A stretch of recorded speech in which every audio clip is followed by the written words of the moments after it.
السلام علیکم ناظرین، ایک اور نئی ایپیسوڈ میں خوش آمدید۔ اس ایپیسوڈ کے آغاز میں ہم دیکھتے ہیں کہ زینی شہر کا منظر سامنے آتا ہے۔ برہان خزانے والے کمرے میں جاتا ہے اور پوچھتا ہے گنتی ہو گئی؟ تو سپاہی کہتا ہے تھوڑی سی رہ گئی ہے جناب۔ اس کے بعد آخری صندوق ہے تو برہان کہتا ہے میں غلطی نہیں دیکھ سکتا ورنہ بہندر صاحب ہمیں نہیں چھوڑیں گے، گنتی کر کے مجھے بتاؤ شہر۔ اس کے بعد برہان وہاں سے چلا جاتا ہے۔ اسی دوران کمانڈر وصولی اپنے آدمیوں کو محل کے اندر داخل کروا رہا تھا اور اسے ظاہر کر رہا تھا جیسے وہ عام آدمی ہیں اور سامان لا رہے ہیں۔ ان آدمیوں کی سربراہی اجتماع کر رہا ہوتا ہے۔ دوسری طرف سرحدی بازار میں عثمان صاحب غریبوں میں سونا بانٹ رہے ہوتے ہیں۔ یعقوب سردار عثمان صاحب کو دیکھ کر عثمان صاحب کے پاس آ جاتے ہیں اور عثمان صاحب کو خوش آمدید کہہ کر سلام پیش کرتے ہیں۔ عثمان صاحب شکریہ ادا کرتے ہیں۔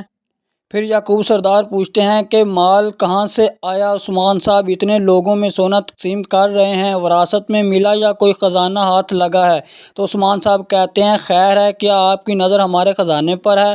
یہ فرض سے حاصل ہونے والا سونا ہے۔ پھر یعقوب سردار کہتا ہے ٹھیک ہے، آپ کی دولت مجھے صرف خوشی دیتی ہے عثمان صاحب۔ تو عثمان صاحب کہتے ہیں میں نے بھی ایسا ہی سوچا تھا، اب میری بات نہیں، میں اس طرف والی تمام دکانیں خریدنا چاہتا ہوں۔ میں نے سوچا اگر میری یہاں کئی دکانیں ہوں گی تو آپ خوش ہوں گے۔ یہ سن کر سعادت خاتون کہتی ہیں ہر کسی کو برابر کا حق حاصل ہے عثمان صاحب، ہم اپنا بازار ایک ساتھ میں نہیں بیچنا چاہتے۔ اتنے میں معلوم خاتون کہتی ہیں جن دکانوں کی نشاندہی عثمان صاحب کریں گے وہ برابر غریب لوگوں میں تقسیم کی جائیں گی۔ یہ سن کر سعادت خاتون خاموش ہو جاتی ہیں۔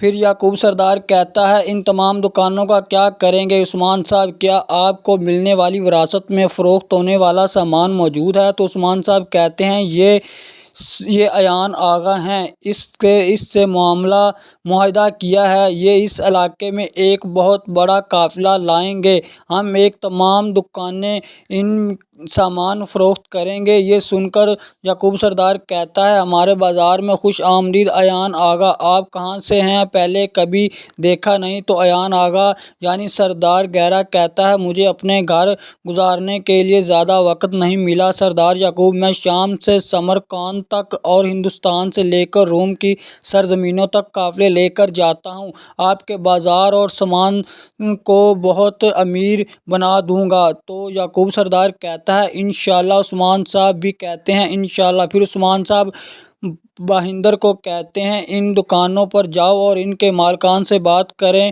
ان کا مال منہ مانگی قیمت سے خرید پر لے لیں۔ پھر جگتائی سردار سے کہتا ہے بہندر صاحب کے ساتھ جائیں، تجارت میں ہر چیز قانون کے مطابق ہو۔ اور جگتائی کہتا ہے جو حکم یعقوب سردار۔ دوسری جانب کمانڈر وصولی اپنے آدمیوں کو محل کے اندر داخل کر چکا تھا اور کہہ رہا تھا جلدی کرو، ہم یہاں مزید نہیں رک سکتے۔ اس کے آدمی ہتھیار اور خالی صندوق لے کر باہر نکل جاتے ہیں۔ ادھر سرحدی بازار میں یعقوب سردار کہہ رہا تھا بتائیں ایان آغا کس چیز کی تجارت کرتے ہیں؟ تو ایان آغا کہتا ہے جس جگہ کو جس چیز کی ضرورت ہوتی ہے یعقوب صاحب، میں بہت بڑے بڑے قافلے لاتا ہوں۔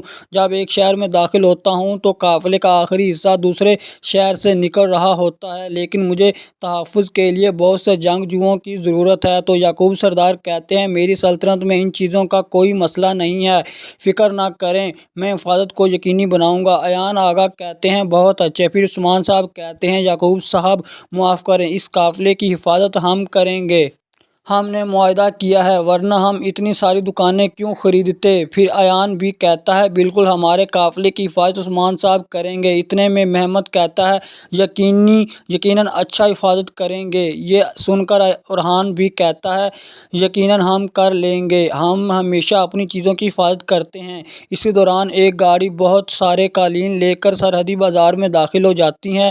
یہ دیکھ کر فطنت کہتی ہیں سامان صحیح سلامت پہنچ گیا ہے سعادت خاتون۔ اتنے میں معلوم خاتون کہتی ہیں، خیر ہے سعادت خاتون، آپ نے سرحدی قبیلے میں ایک قالین بھی نہیں چھوڑا، ان قالین کا کیا کریں گی؟ تو سعادت خاتون کہتی ہیں، تجارت کروں گی، آپ ان قالینوں کی وجہ سے پریشان نہ ہوں، لیکن پریشانی کی کوئی بات نہیں ہے۔ تو معلوم خاتون کہتی ہے، ایسا نہیں ہے، مجھے صرف تجسس تھا، ہم کھول کر دیکھیں گے کیسی ہیں بھلا۔ اس کے بعد سپاہی قالینوں کو کھولنے لگتے ہیں۔ قالینیں دیکھ کر سعادت خاتون اور گونجا حیران و پریشان ہو جاتی ہیں، کیونکہ یہ سب پھٹے پرانے قالین تھے۔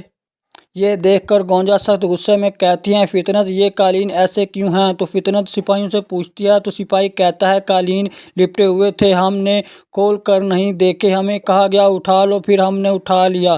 سعادت خاتون کہتی ہیں، باقی قالین بھی کھولو۔ یہ دیکھ کر معلوم خاتون مسکرا رہی تھی، کیونکہ یہ کام اسی کا تھا، اس نے قالین بنانے والی خواتین کو پیغام بھیجا تھا۔ تو ناظرین، اسی کے ساتھ ایپیسوڈ اپنے اختتام کو پہنچتی ہے۔ تو ناظرین، آپ کو ویڈیو کیسی لگی کامنٹ میں ضرور بتائیں، ہمارے چینل کو سبسکرائب کریں اور اپنا بہت زیادہ خیال رکھیں۔ اللہ نگہبان۔